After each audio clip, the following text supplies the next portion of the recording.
اعوذ باللہ من الشیطان الرجیم بسم اللہ الرحمن الرحیم رب اشرح لی صدری ویسر لی امری واحلل عقدۃ من لسانی یفقہوا قولی۔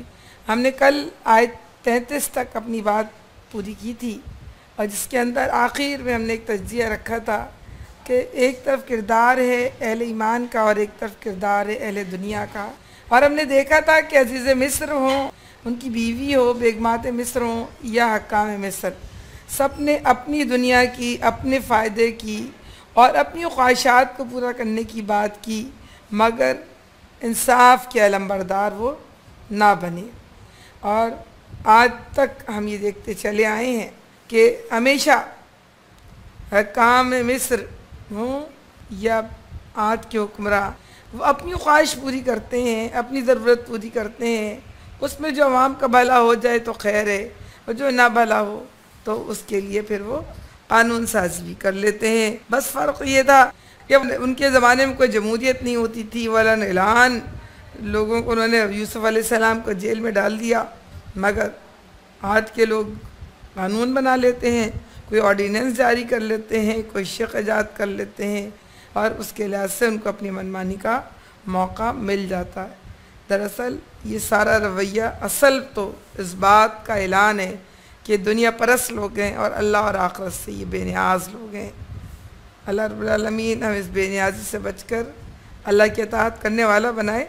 آئیے ہم آگے شروع کرتے ہیں آیت 36۔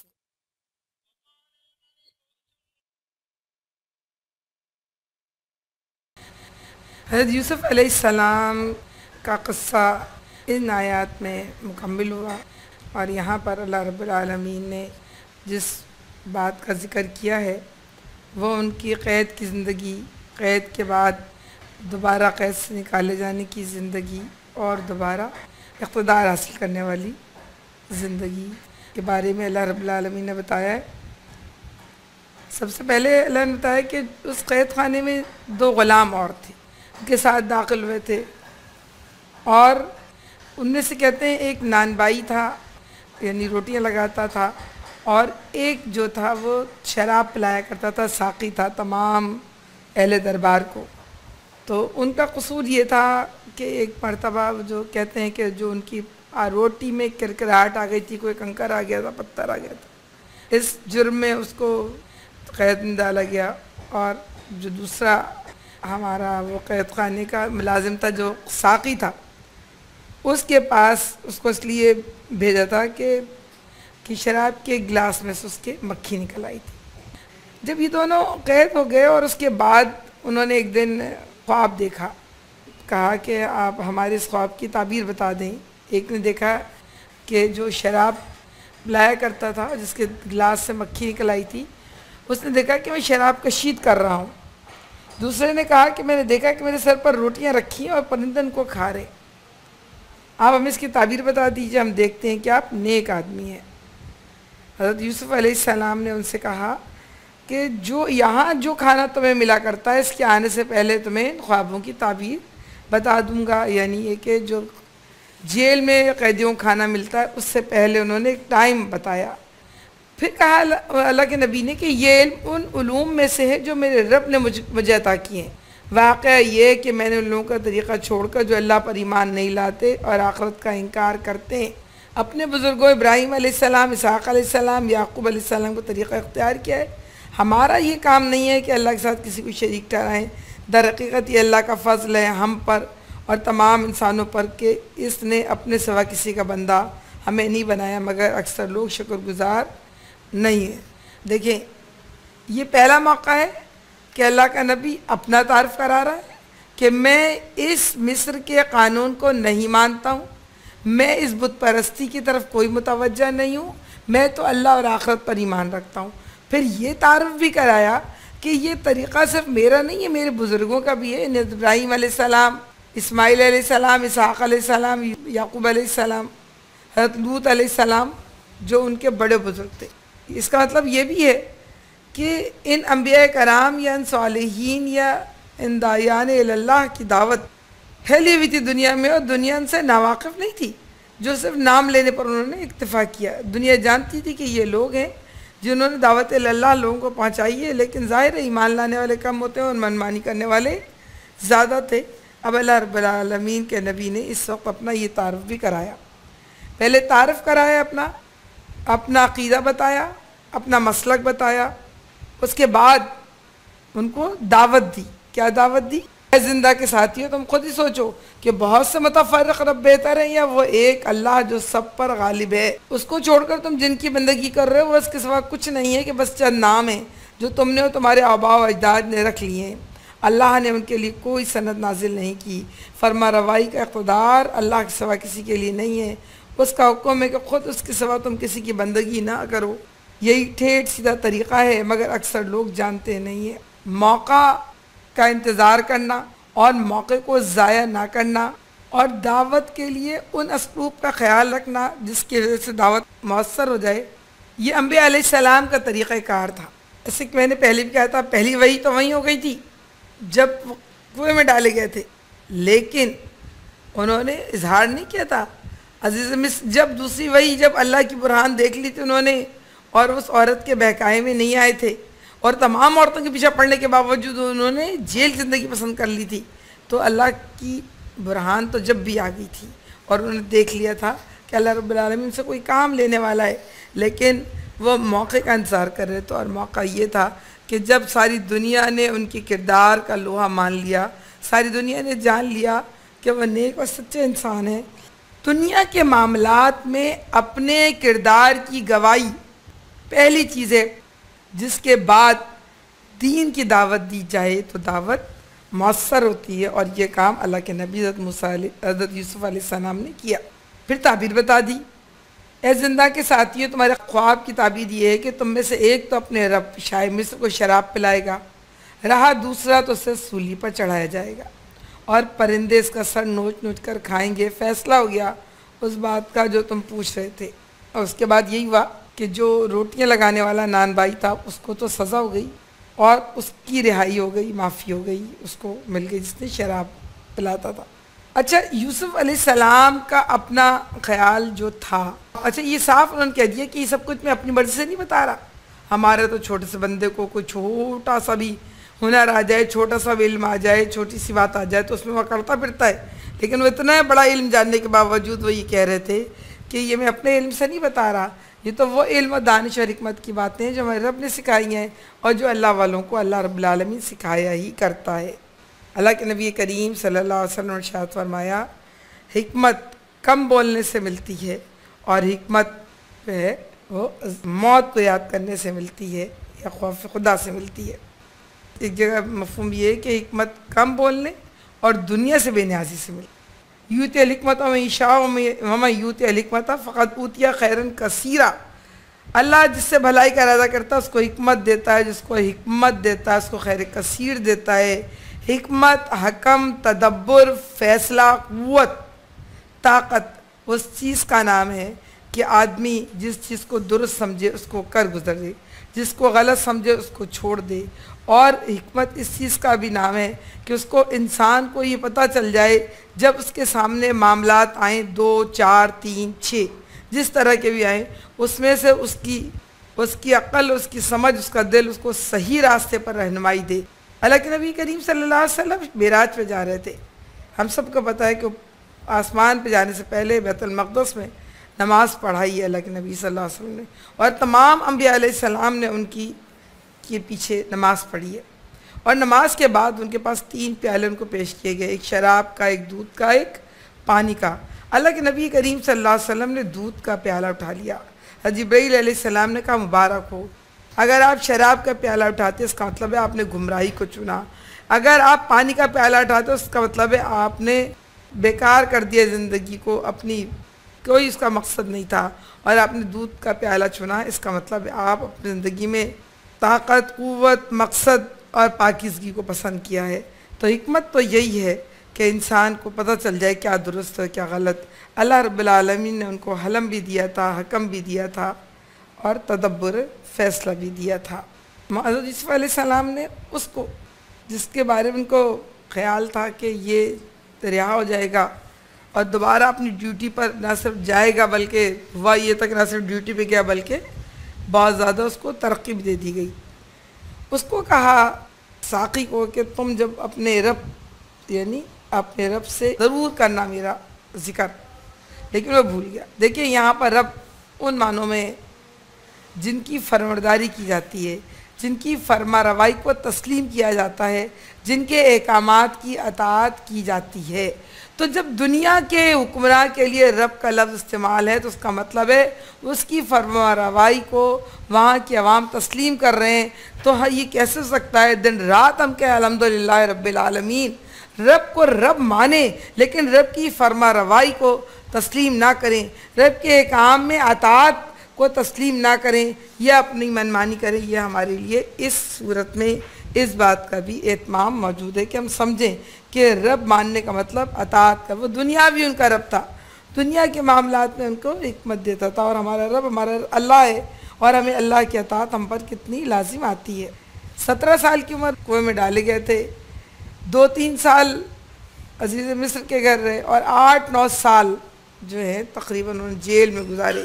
8 دن نہیں، 8 گھنٹے نہیں، 8 مہینے نہیں، بلکہ 8-9 سال جیل میں گزارے، اور اپنی اس تربیت کو جو ان کی باقی تھی اس کو بحال کیا، اور رب کی اس برہان کو جو رب نے انہیں دی تھی اس کے طرف وہ متوجہ رہے۔ اچھا دیکھیں، اس کے بعد 30 سال کی عمر میں اب ہم جو دیکھیں گے آگے فرما روائی ان کو ملی تھی، اور 80 سال کی عمر تک جو ہے انہوں نے اپنی یہ حکمرانی کی بڑی شاندار طریقے سے، پھر وفات پائی۔ اور 80 سال کا مطلب یہ کہ 50 سال انہوں نے اس مصر پر حکومت کی تھی۔ قصہ آگے بڑھتا ہے کہ بادشاہ نے ایک دن خواب میں دیکھا کہ 7 موٹی گائیں ہیں جن کو 7 دبلی گائیں کھا رہی ہیں، اور اناج کی 7 بالیں ہری ہیں اور دوسری 7 سوکھی۔ اے اہل دربار، مجھے اس خواب کی تعبیر بتاؤ اگر تم خواب کا مطلب سمجھتے ہو۔ انہوں نے کیا مطلب پوچھا، بڑے حیران کن بات تھی۔ لوگوں نے کہا یہ تو پریشان خوابوں کی باتیں ہیں، ہم اس طرح کے خوابوں کا مطلب نہیں جانتے۔ یعنی ہر ایک ڈر رہا تھا غلط تعبیر ہو گئی، پسندیدہ تعبیر نہ ہوئی، دیکھنے میں تو پریشان خواب لگ رہا ہے، تو پھر ہمارے لیے بہت آزمائش ہو جائے گی، اس لیے ہر ایک نے اپنا دامن بچایا۔ ان 2 قیدیوں میں سے جو شخص بچ گیا تھا اسے ایک مدت دراز کے بعد اب بات یاد آئی۔ اس نے کہا میں آپ حضرات کو اس کی تعویل بتاتا ہوں، مجھے ذرا قید خانے میں یوسف علیہ السلام کے پاس بھیج دیجئے۔ یاد رکھیے کہ قرآن پاک نے اس میں بہت اختصار سے کام کیا۔ قرآن پاک کا اسلوب یہ ہے جس قصے میں سے جتنی بات لینی ہوتی اتنا ہی اشارہ کرتا ہے، بعد کے واقعات کو چھوڑ دیتا ہے۔ باقی بائبل میں اور تلمود میں اس کی تفصیل ہے، اور یہ بھی کہا جاتا ہے ایسا ہوا ہوگا کہ سردار ساقی یوسف نے یوسف علیہ السلام کے حالات بادشاہ سے بیان کیے، جیل میں اپنے خواب کا بھی بیان کیا، اس کے ساتھ یہ خواب جیسی صحیح تعبیر دی تھی، اس سب کا ذکر کیا کہ دیکھیں کس طرح اس کے بارے میں کہا تھا وہ ہو گیا، جو میرے بارے میں کہا تھا وہ ہو گیا۔ میں اس کی تعویل بھی ان سے پوچھوں گا تو مجھے امید ہے کہ انشاءاللہ مجھے زیادہ بہتر جواب ملے گا۔ تو ان کو جانے کی اجازت دی گئی اس آدمی کو، اور اس کے لیے قید خانہ کھلوایا گیا۔ اس نے جا کر کہا یوسف علیہ السلام، اے سراپا راستی، مجھے اس خواب کا مطلب بتا کہ 7 موٹی گائیں ہیں جن کو 7 دبلی گائیں کھا رہی ہیں، اور 7 بالیں ہری ہیں اور 7 سوکھی، شاید کہ میں ان لوگوں کو واپس جاؤں اور شاید کہ وہ جان لیں۔ سچی بات یہ ہے کہ اس نے کہا اے سراپا راستی، تو ایھا صدیق کا لفظ استعمال ہوا ہے۔ صدیق کا مطلب یہ ہے کہ انتہائی سچا، راز بازی کا انتہائی مرتبہ لیے ہوئے جو شخص ہوتا ہے اس کو صدیق کہا جاتا ہے۔ حضرت ابوبکر رضی اللہ تعالیٰ عنہ کو صدیق کہا جاتا تھا، اللہ کے نبی کریم صلی اللہ علیہ وسلم کو صادق کہا جاتا تھا، جن کی راز بازی اور سچائی میں کوئی کلام نہ ہو۔ تو پھر یوسف علیہ السلام نے خواب کی تعبیر بتا دی کہ 7 برس تک لگاتار تم لوگ کھیتی باڑی کرتے رہو گے، اس دوران میں جو فصلیں تم کاٹو ان میں سے بس تھوڑا حصہ جو تمہاری خدا کے کام آئے نکالو، باقی اس کو بالوں ہی میں رہنے دو۔ پھر 7 برس بہت سخت آئیں گے، اس زمانے میں سب غلہ کھا لیا جائے گا جو تم اس وقت کے لیے جمع کرو گے، اگر کچھ بچے گا تو بس وہی جو تم نے محفوظ کر رکھا ہو۔ اس کے بعد پھر 1 سال آئے گا جس میں باران رحمت سے لوگوں کی فریاد رسی کی جائے گی اور وہ رس نچوڑیں گے۔ دیکھیں نہ صرف حضرت یوسف علیہ السلام نے اس خواب کی تعبیر بتائی بلکہ آگے تک کی پیشن گوئی کر دی کہ آخر میں کیا انجام ہوگا یا کیا بہتری آ سکتی ہے، کیسے۔ اس آدمی جا کے بادشاہ کو خواب بتایا ہوگا، تعبیر بتائی ہوگی، تو بادشاہ نے کیا کہا، اسے میرے پاس لاؤ۔ مگر جب شاہی فرستادہ یوسف علیہ السلام کے پاس پہنچا تو اس نے کہا اپنے رب کے پاس واپس جاؤ اور اس سے پوچھ کہ ان عورتوں کا کیا معاملہ ہے۔ جنہوں نے اپنے ہاتھ کاٹ لیے تھے، میرا رب تو ان کے مکاری سے واقف ہی ہے۔ اچھا دیکھیں کہ قرآن کیا کہتا ہے، قرآن کہتا ہے کہ وہ آئے پیادے تو وہ نہیں چلے، اور ان کی تلمود اور بائبل کہتی ہے کہ وہ نہا دھو کے خوشبو لگا کے تیار ہوا، پھر وہاں پہنچا، اور وہاں پہنچ کر اس سے مخاطب ہوا، پھر وہ طریقہ ہیبت زدہ ہو گیا وہاں محل کے دیکھ کر، پھر یہ کہ بادشاہ خود نیچے سیڑھی تک اتر کر آیا اور وہ نیچے ہی کھڑا رہا۔ ان کے یہاں طریقہ تھا شاید کہ جو زیادہ ذی عزت لوگ تھے وہ 2-3 سیڑھیاں اوپر چڑھ جاتے تھے، پھر بادشاہ سے بات کرتے تھے، اور جو تھوڑے سے کمتر درجے کے لوگ تھے وہ نیچے کھڑے رہتے تھے، تو کہا یوسف علیہ السلام نیچے کھڑے تھے۔ یہ بیان ان کا ہے، اور یہ بیان قرآن پاک کا ہے، اور قرآن پاک کا بیان اپنے تمام انبیاء کے لیے انتہائی قابل احترام، قابل عزت اور قابل تعریف ہے۔ اب جب بادشاہ کے پیادے لینے پہنچے، یہاں قرآن کیا کہتا ہے کہ ان کا نہیں، پہلے جاؤ، اور ان عورتوں کا کیا معاملہ جنہوں نے اپنے ہاتھ کاٹ لیے تھے؟ میرا رب جانتا ہے کہ انہوں نے کیا کیا تھا، مجھ پر الزام لگایا، ان عورتوں کی وجہ سے وہ جیل میں گیا۔ اچھا ایک بات اس نے ذکر نہیں کیا، کس کا ذکر نہیں کیا؟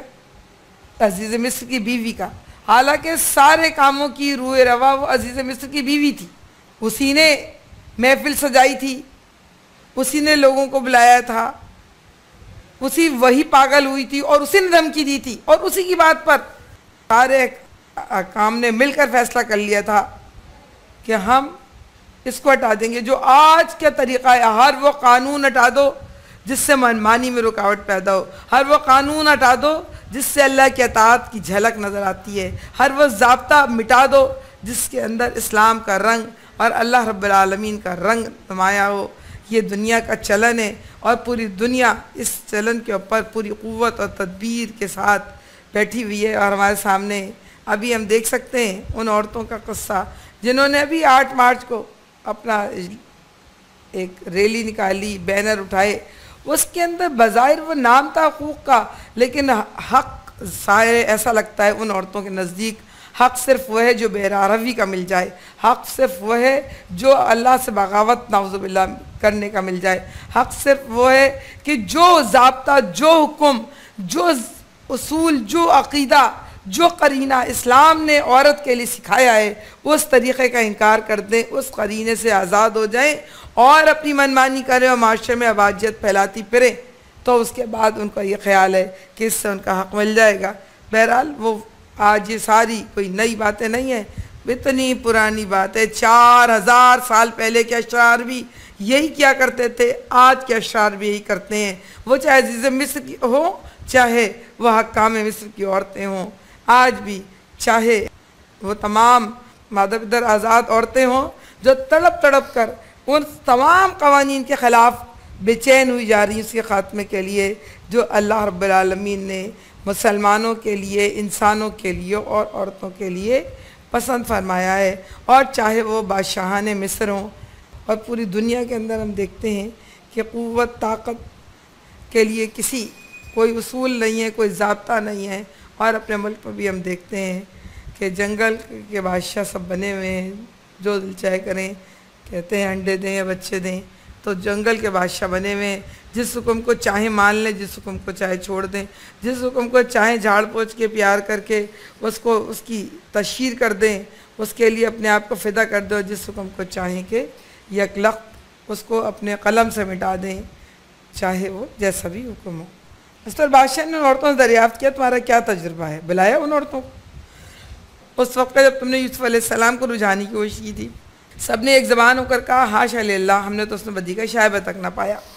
عزیز کی بیوی بھی بول اٹھی، اب حق کھل چکا ہے، وہ میں ہی تھی، اس نے اس کو پھسلانے کی کوشش کی تھی، وہ بے شک بالکل سچا ہے۔ کیا زمانہ تھا، کیا عورتیں تھیں، اپنے جرم کا بھی اقرار ہے، اس پہ کوئی شرمندگی بھی نہیں ہے اور اس میں کوئی ندامت بھی نہیں ہے۔ یوسف علیہ السلام نے پھر کہا اس سے میری غرض یہ تھی کہ عزیز یہ جان لے کہ میں نے درپردہ اس کی خیانت نہیں کی، اور وہ یہ کہ جو خیانت کرتے ہیں ان کی چالوں کو اللہ کامیابی کی راہ پر کبھی نہیں لگاتا۔ ہمیں جان لیجئے کہ اللہ رب العالمین نے نبیوں کو جو بات سکھائی ہے اس میں سب سے بڑی بات یہ ہے کہ وہ کہیں پر خیانت نہیں کرتے، یہاں تک کہ اگر تم میں کسی بھی قوم سے اندیشہ ہو کہ وہ اپنا عہد توڑ دے گی، اما تخافن، اگر تم خوف زدہ ہو کہ توڑ دیں گی تو پھر جا کے اس کے خلاف حصہ لو، شب خون پہلے نہ ماننے پہنچ جاؤ کہ یہ تو توڑنے والے تھے، اپنا معاہدہ اس لیے ہم نے پہلے حملہ کر دیا۔ اسلام ہر نقصان مسلمانوں کے لیے برداشت کرتا ہے، لیکن یہ ان کو یہ سلیقہ اور یہ قرینہ ہرگز نہیں دیتا کہ وہ کسی بھی معاہدے کی خلاف ورزی کریں۔ تو پھر بات یہ ہے، میں اگر اپنے آپ سے خیانت کروں گی، اللہ کے دین اور اصولوں سے خیانت کروں گی، تو اللہ رب العالمین مجھے کبھی کامیابی کے راستے پہ کبھی نہیں چلائے گا۔ اگر یہ معاشرہ اللہ سے خیانت کا راستہ اختیار کرتا ہے تو اللہ اس کو کبھی کامیابی نہیں دیتا۔ یہ حکمراں اگر اللہ سے خیانت کا راستہ اختیار کرتے ہیں تو اللہ رب العالمین انہیں کبھی کامیابی نہیں دے گا۔ کامیابی سے میری مراد مال و پیسہ نہیں ہے، بلکہ ان کو کبھی سکون میسر نہیں آتا، ان کا دل ہمیشہ بے چین رہتا ہے۔ آج دیکھ لیجئے ہمارے سب سے زیادہ مریض انزائٹی کے ہیں، سب سے زیادہ دوائیں انزائٹی کی بن رہی ہیں پوری دنیا کے اندر۔ لوگ اچھا کھا کے خوش نہیں ہیں، لوگ اچھا پہن کر خوش نہیں ہیں، لوگ اچھے رتبے و مقام کے باوجود اپنے آپ کو انسیکیور سمجھتے ہیں۔ گارڈز موجود ہیں، بینک کے لاکرز موجود ہیں، مگر لوگوں کی سیفٹی ختم نہیں ہوتی، لوگوں کا خوف ختم نہیں ہوتا اور لوگوں کو امن نصیب نہیں ہوتا، اس لیے کہ ہم سب خیانت کار ہیں۔ اللہ کے نبی کی زبان سے ہی کہلوا رہا ہے کہ نبی خیانت کار نہیں ہوتا کسی بھی جگہ پر۔ پھر اگلی بات انہوں نے اور کہی، میں کچھ اپنے نفس کی برات نہیں کر رہا، نفس تو بدی پر اکساتا ہی ہے، اللہ یہ کہ کسی پر میرے رب کی رحمت ہو، بے شک میرا رب بڑا غفور الرحیم ہے۔ یہ ایک اور قانون ہے، ایک اور ضابطہ ہے کہ انسان کے دل کے اندر جو وسوسہ اٹھتا ہے، نالو ما توسوس بھی، اس کے دل میں جو وسوسہ اٹھتا ہے اس کو ہم جانتے ہیں۔ نانو اقرب الیہ من حبل الورید، ہم جو ہیں اس کی رگ جان سے بھی قریب ہیں۔ ان اللہ یولو بین المرء وقلبہ، اللہ آدمی اس کے دل کے درمیان حائل۔ لیکن اللہ یہ بات کہہ رہا ہے یہاں پر ایک نبی سے کہ جس کے دل میں ہم نے نفس رکھا ہے، جس کے دل کے اندر موجود ہے نفس امارہ، اور سب کے دل میں موجود ہے، تو وہ یقیناً ہر وقت اس کو بدی پہ اکسائے گا، بدی کی ترغیبات پیش کرے گا، بدی کو آسان پیش کرتے ہیں، بدی کو خوبصورت بنا کر پیش کرتے ہیں۔ لیکن اللہ رب العالمین کہہ رہا ہے کہ جو نبی ہوتا ہے وہ کہتا ہے اللہ یہ کہ کسی پر میرے رب کی رحمت ہو، بے شک میرا رب بڑا غفور الرحیم ہے۔ اگر ہم سب پر رب کی رحمت نہ ہو تو سچی بات یہ ہے کہ یہ شیطان بہکا کے کہیں سے کہیں لے جائے، مگر اللہ رب العالمین اپنی رحمت کے ساتھ ان لوگوں پر اپنا ہاتھ رکھتا ہے جو اللہ کے راستے پہ چلنا چاہتے ہیں۔ اور کبھی بسارو المغفرت من ربکم جنت عرضها السماوات والارض، دوڑ کے چلو اس راستے پر، اللہ کی رحمت چاہیے تو دوڑ کے چلو اس راستے پر جو رب کی رحمت کی طرف، جو رب کی مغفرت کی طرف اور رب کی جنت کی طرف جاتی ہے۔ اور جو کوئی اپنے نفس پہ ظلم کر بیٹھے، کبھی شیطان کچھ اکساہٹ دے دے اور وہ ظلم کر لے، تو پھر وہ اللہ رب العالمین سے معافی مانگ لے، وہ جان لیتے ہیں کہ ہمیں اللہ کے علاوہ کوئی معاف کرنے والا نہیں ہے، اور وَمَن یغفر الذُّنُوبَ إِلَّا اللَّهُ، کون معاف کرے گا سوائے اللہ کے۔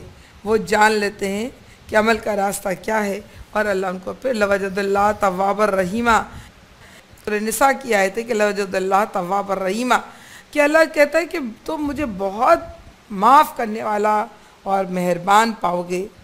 دل میں برے خیالات کا اٹھنا انسان کے لیے قابل شرم نہیں ہے، بلکہ ان خیالات پر عمل کر گزرنا وہ قابل شرم ہے۔ حدیث کا مفہوم ہے کہ کوئی شخص برائی کا ارادہ کرتا ہے تو اللہ کہتا مت لکھو، شاید یہ ارادہ بدل دے، نام اعمال میں نہیں لکھو۔ نام اعمال میں لکھنے کے لیے سورہ قاف میں ما یلفظ من قول الا لدیہ رقیب عتید، کوئی لفظ اس کے منہ سے نہیں نکلتا کہ ہم لکھ نہ لیتے ہوں۔ لیکن کیا کہا حدیث میں کہ جب کوئی برائی کا ارادہ کرتا ہے، ارادہ کیا ہے دل میں، کہا نہیں لکھو، کیا پتہ یہ نہ کرے، چھوڑ دے۔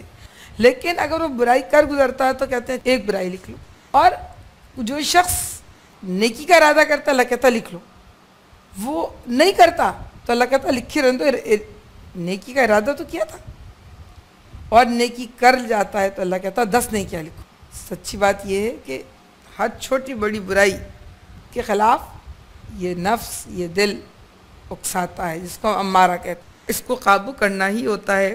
اب دیکھیں دنیا ہو یا آخرت، نفس کو قابو کیے بغیر، اپنی جان کو قابو کیے بغیر کچھ نہیں ملتا۔ ایک لڑکی ڈاکٹر بننا چاہتی ہے، وہ دن رات پڑھتی ہے، اتنی مرتبہ اس کو دل مطالبہ کرتا ہے کہ اس کو چھوڑ دو، تم بھی جاؤ اللہ گلہ کرو، اس طرح دوسرے لوگ کر رہے ہیں، تو وہ نہیں مانتی اس کی بات اور پڑھنے میں اپنے وقت کو لگاتی ہے۔ ایک مزدور کو نوکری ملتی ہے، تنخواہ ملتی ہے پہلی تاریخ کو، اس کا دل چاہتا ہے یہ 10,000 روپے جا کے کم سے کم ایک اچھا سوٹ خرید سکتا ہے اور ایک اچھے سوٹ اپنے کھانا کھا کے بل دے سکتا ہے اور اپنی بیوی کو لے کے کہیں گھوم پھر سکتا ہے ایک دن کے لیے۔ مگر اس کو پتہ ہوتا ہے کہ اس کا انجام کیا ہوگا، کہ باقی 29 دن وہ کیا کرے گا، تو وہ پیسے سے وہی بیچارہ آٹا چاول دال اور گیس بجلی کا بل ہی ادا کرتا ہے۔ بات یہ کہ بغیر نفس کو مارے کو دنیا والوں کو دنیا نہیں ملتی، تو اللہ کی آخرت چاہنے والے، اللہ کی جنت چاہنے والوں کو جنت کیسے مل جائے گی؟ کیا علم نکم معکم، جب وہ الگ الگ کر دیے جائیں گے نا، ہم تمہارے ساتھی نہیں، قالوا بلا ولیکن فتنتم انفسکم، لیکن تم اپنے نفس کے فتنے میں مبتلا ہو گئے تھے، ورتبتم، اور تم نے منہ پھیر لیا تھا، وغرتکم الامانیہ، اور تم اپنی خواہشوں میں غرق ہو کر رہ گئے تھے، تو اللہ نے تم کو انہی خواہشات میں غرق کر دیا اور تم کو بلا دیا جس میں تم ڈوب گئے تھے۔ بات یہ ہے، یہ دل سے خواہش اٹھے گی، جب نبی کے دل میں اٹھی، بزرگوں کے دل میں اٹھی، تو میرے اور آپ کے دل میں کیوں نہیں اٹھے گی؟ سب کے دل میں اٹھے گی۔ بات یہ ہے کہ وہ نبی کہتے ہیں میں اپنے نفس کی برات نہیں کر رہا، نفس تو بدی پر اکساتا ہی ہے۔ تو یہ کہہ کے مان لینا کہ دل کہہ رہا تھا، دل چاہ رہا تھا، دل کو اتنا ہی چاہنا چاہیے جتنا اللہ نے اجازت دی ہے، دل کو اتنا ہی کہنا چاہیے جتنا کہ اللہ نے کہا ہے، اور ہم کو دل کی بات اتنی ہی ماننی چاہیے جتنی ماننے کے لیے ہمارے رب نے ہمیں اجازت دی ہے، یہ متوجہ کیا ہے۔ بادشاہ نے دوبارہ کہا انہیں میرے پاس لاؤ تاکہ میں ان کو، پہلے کہا تھا کہ میرے پاس لاؤ، پھر انہوں نے کہلوایا تھا کہ نہیں عورتوں سے پوچھو کیا معاملہ ہے، اب دوبارہ کہا کہ تم نے میرے پاس لاؤ تاکہ میں ان کو اپنے لیے مخصوص کر لوں۔ جب یوسف علیہ السلام نے اس سے گفتگو کی اور اس نے کہا آپ ہمارے یہاں قدر منزلت رکھتے ہیں اور آپ کی امانت پر پورا بھروسہ ہے، اب وہ وقت چھوڑ دیا کس طرح وہاں سے لے کے چلے یہاں تک آئے اور کس طرح کلام۔ اب قرآن پھر اسی حصے کی طرف آتا ہے کہ جب بادشاہ اپوفیس غالباً اس کا نام تھا، جو ان کا فرما روا تھا، اور عزیز مصر یہ سب کہلایا کرتے تھے، یہ کیونکہ خود عربیوں نسل تھے، باہر سے آئے تھے، یہاں کی مقامی آبادی قبطی تھی، ان سے انہوں نے مقابلہ کیا اور اقتدار کو حاصل کر لیا، جیسے انگریزوں نے ہندوستان میں اقتدار حاصل کیا تھا، اور جیسے اب بھی بہت سارے ممالک کے اندر غیر ملکی حکمراں یا قومیں یا طاقت جو ہے وہ قابض ہے۔ تو انہوں نے پھر حضرت یوسف علیہ السلام کے بھائیوں کو اس لیے اتنی اہمیت دی کہ یہ بھی عربیوں نسل تھے۔ یہاں پہ اللہ بات اس لیے بتا رہا ہے کہ یوسف علیہ السلام نے کہا ملک کے خزانے میرے سپرد کر دیجئے، میں حفاظت کرنے والا بھی ہوں اور علم بھی رکھتا ہوں۔ سیدھی سی بات یہ ہے کہ اللہ رب العالمین نے ایک نبی کو سکھایا کہ وہ مانگے اور کہے کہ اجعلنی علی خزائن الارض انی حفیظ علیم، میرے سپرد کر دیں خزانے۔ بڑی عجیب بات ہے، اس سے ایسا لگتا ہے کہ پتہ نہیں یوسف علیہ السلام خزانہ مانگ رہے ہیں، حکومت مانگ رہے ہیں، اقتدار مانگ رہے ہیں، اور یہ کہ بادشاہ سے جب اقتدار مانگا تو کیا اس کا یہ مطلب تھا کہ وہ وہاں پر ان کے غیر یعنی اسلامی حکومت کریں گے؟ بہت سارے بہام ہیں جو لوگوں نے پیدا کیے، حالانکہ سیدھی سچی صاف بات ہے کسی جگہ پہنچنے کے لیے 1 2 3 کر کے ہی قدم اٹھایا جائے گا، اور جب تک اقتدار کی قوت و طاقت حاصل نہ ہو تو دین اسلام بھی، جس طرح دنیا کے باقی کام نہیں پھیل سکتے ہو سکتے اس طرح دین اسلام بھی نہیں پھیل سکتا۔ اقتدار طاقت چاہیے۔ اقتدار طاقت کے لحاظ سے میں ایک بات کہوں کہ سب کو پتہ ہے اندلس ڈوب گیا، غرناطہ غرق ہو گیا، اور چنگیز خان اور اس کے بیٹوں نے قیامت مچا دی، پورے مسلمانوں کو تہ دیگ کر دیا اور ان کی تمام نشانیوں کو مٹا کر ختم کر دیا۔ پھر یہ ہوا ان کا بیٹا تھا چنگیز خان کا ہلاکو خان، اس کا پوتا غالباً، اور اس کا پوتا ایک عالم کو قتل کرنے جا رہا تھا، اس کا کلام سن لیا، اس کے دل میں ایمان آ گیا، اور اس نے کہا کہ میں اسلام تو لے آیا ہوں لیکن اقرار کر رہا تھا کہ ابھی کروں گا تو میں بھی ابھی تم لوگ کے ساتھ شامل ہو جاؤں گا، تم انتظار کرو جب میں بادشاہ بن جاؤں۔ جب میں بادشاہ بن جاؤں پھر تم جو ہے نا میرے پاس آنا، پھر میں سب کچھ کر سکوں۔ اچھا وہ بزرگ جو تھے ان کا انتقال ہو گیا، وہ اپنے بیٹے کو یہ نصیحت کر کے مرے کہ جب تم دیکھو کہ فلاں کا نام مجھے بھی یاد نہیں آ رہا، علاقوان کے پوتے کا، کہ جب یہ بادشاہ بن جائے تو پھر تم جا کے اس کو وعدہ یاد دلانا۔ وہ وقت آیا کہ اس فرد بادشاہ بن گیا، اب یہ جائیں کیسے؟ دربار میں ان کی رسائی نہیں تھی، باپ سے وعدہ کیا تھا، پہنچے، پھر ارد گرد محل کے چاروں طرف سے ایسی عجیب و غریب آوازیں نکالنی شروع کی۔ پہلے دربار سے کہا، دربار نے جانے نہیں، دربار نے پھر عجیب و غریب حرکتیں شروع کی اور روزانہ رات کو شور مچاتے، ہنگامہ کرتے، پیچھے سے پھر بھاگ جاتے۔ ایک دن بادشاہ نے کہا اس کو پکڑ کے لاؤ میرے پاس، اور یہ کون ہے اس کے گھات پہ لاؤ، جیسے اس کو پکڑ کے لاؤ میں اس کو سزا دوں گا بدترین۔ کو پکڑ لیا گیا، لائے گیا، اور اس نے کہا تم کیوں کرتے ہو، تمہارے کیا اس کی لاجک ہے، آخر وجہ کیا ہے؟ تو اس نے کہا میں فلاں کا بیٹا ہوں، نے وعدہ کیا تھا جب آپ بادشاہ بن جائیں گے تو وہ آپ کے پاس آئیں گے، آپ ان کی بات پوری کریں گے، اور میں ان کے وعدے کی تکمیل کے لیے جو ہے میں ایسا کر رہا ہوں تاکہ میں ان کا پیغام آپ تک پہنچاؤں۔ اب آپ بادشاہ ہیں۔ بادشاہ نہ صرف مسلمان ہوا، اس نے اپنے اثر سے مسجدیں بنوائیں، اپنے اثر سے لوگوں کو اسلام کی طرف متوجہ کیا، مسلمان ہونے والوں کو سہولتیں بھی دیں۔ اور یہ مغل بادشاہ اسی نسل سے ہیں جو ہمارے پاس ہیں، ہمایوں ہیں، اکبر ہیں، اورنگزیب، عالمگیر ہیں، جہانگیر ہیں، تو یہ سارے لوگ جو ہیں سب اسی نسل سے ہیں۔ قوت، اقتدار، ہر کام کے لیے ایک طاقت چاہیے۔ گھر میں میرے پاس قوت اختیار نہیں ہے تو کچن میں جا کے کھانا نہیں پکا سکتی میں۔ میرے لوگ پکا ہوا کھانا نہ کھائیں، لوگ مجھے اختیار نہ دیں تو میں لاکھ چاہوں مجھے لاکھ پکانا آتا ہو، میں کر نہیں سکتی۔ کر لینے کا کام اختیار بہت ضروری ہے، اور اسی اختیار کو حضرت یوسف علیہ السلام نے مانگا تھا۔ یہی وہ وجہ ہے جماعت اسلامی الیکشن میں حصہ لیا کرتی ہے۔ ہوتا کیا ہے، یہ ہمارا مسئلہ نہیں ہے، ہم تو اپنے مولانا کی طرح دہاڑی کے مزدور ہیں، اپنے حصے کا کام کیے جائیں گے۔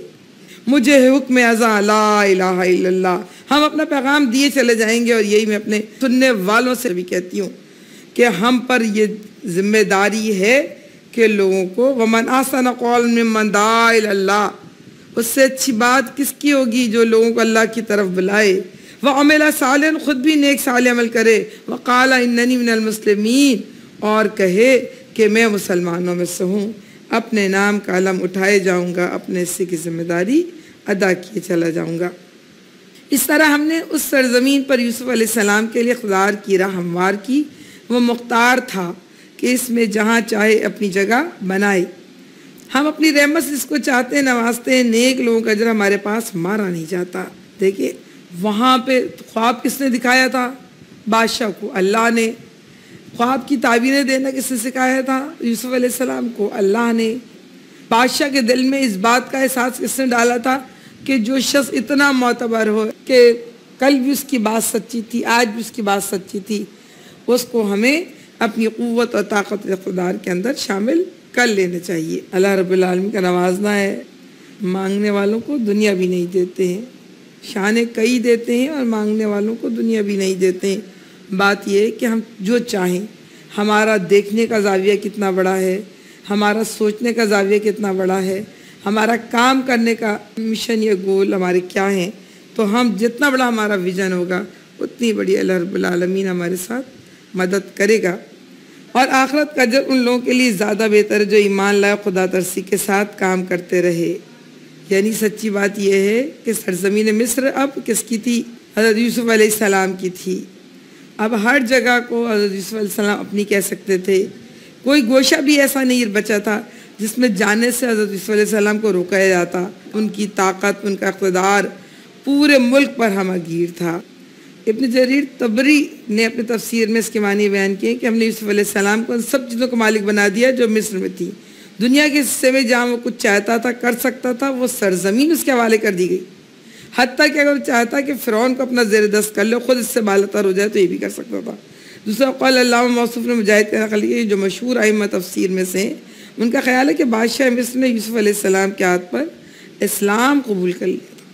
ایک بات یہ بھی کہی جاتی ہے، لیکن بات اصل میں یہ ہے کہ قوت و طاقت کے بعد یقیناً حضرت یوسف علیہ السلام نے اپنی تمام حکمت اور تدبیر کے ساتھ دین اسلام کی دعوت اور تبلیغ شروع کی۔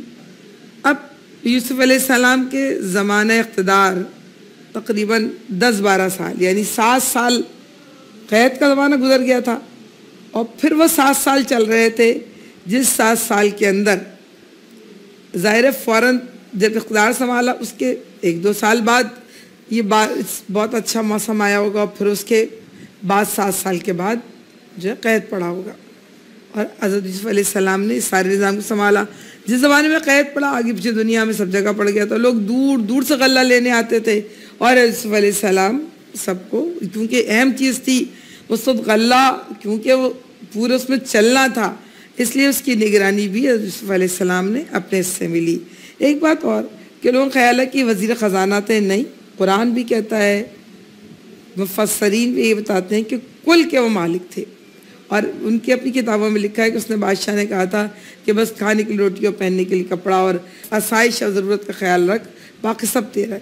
آپ اس کو اس طرح سمجھ سکتے ہیں ہم کہ جیسے اب ایک ہوتا ہے صدر، ہمارے یہاں تو صدر کے تھوڑے سے صادقتہ ہیں، زیادہ نہیں، صدر کو مملکت ہے لیکن سارا انتظام وزیر اعظم کے پاس تھا۔